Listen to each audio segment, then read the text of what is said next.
There are a couple of homework problems in a lab this week where you will need to complete specific heat calculations. I've heard from students in the past that these problems can be a bit tough to grasp at first, so I'd like to take a couple of minutes to review the steps you can use to prepare for these assignments. Here's the basic equation. Heat equals mq delta T. Let's take a look at this equation in more detail. Now heat is represented in joules, that's a unit of heat. M is mass, and its unit are grams. Q is the specific heat, and the units for that are joules per gram degrees Celsius.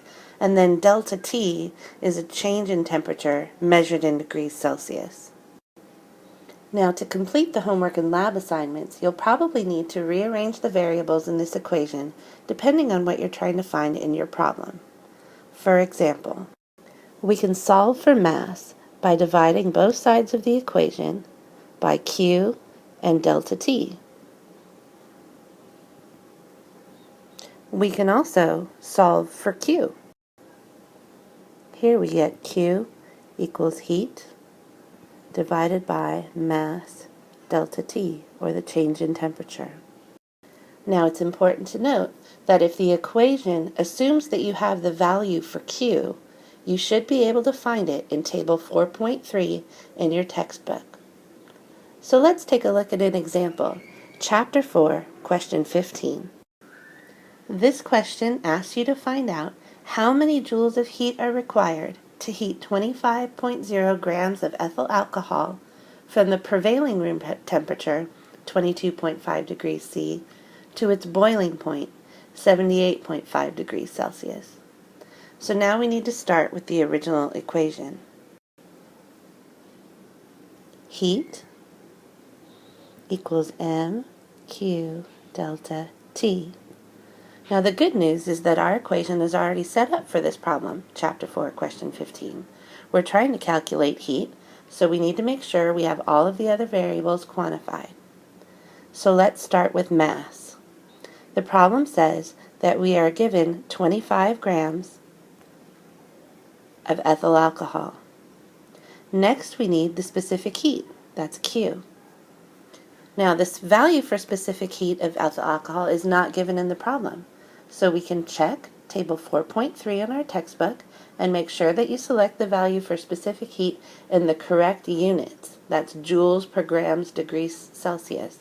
For ethyl alcohol, that's 2.138 joules per gram degrees C. Finally, we need delta T, the change in temperature. We're given two temperatures in the problem, so we just need to subtract them to get the value for delta T. 78.5 degrees C minus 22.5 degrees C equals 56.0 degrees Celsius. We can just plug in the values into the original equation. Heat equals 25.0 grams times 2.138 joules per gram degrees C times 56.0 degrees C. When we cancel out the units, the grams here are divided by this grams, degrees C on top, degrees C on bottom. We're left with units of joules, which is what we want for heat. And when we plug in the numbers, we find out that the heat required to heat 25.0 grams of ethyl alcohol from the prevailing room temperature, 22.5 degrees C, to its boiling point, 78.5 degrees C, is 2,973.32 joules.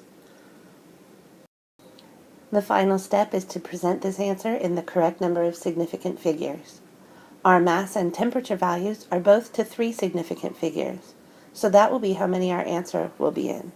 That means that it is one of these two answers. Both of these are appropriate. 2,970 joules, or 2.970 times 10 to the third joules. Now let's try question 19. The question states that a 135 gram sample of a metal requires 2.50 kilojoules to change its temperature from 19.5 degrees C to 100 degrees C.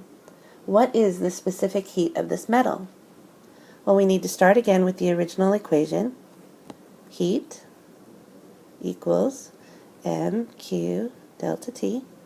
And now we need to solve this equation for Q, which we walked through earlier. That gives us Q equals heat divided by m delta T. Now let's figure out what we know from the problem.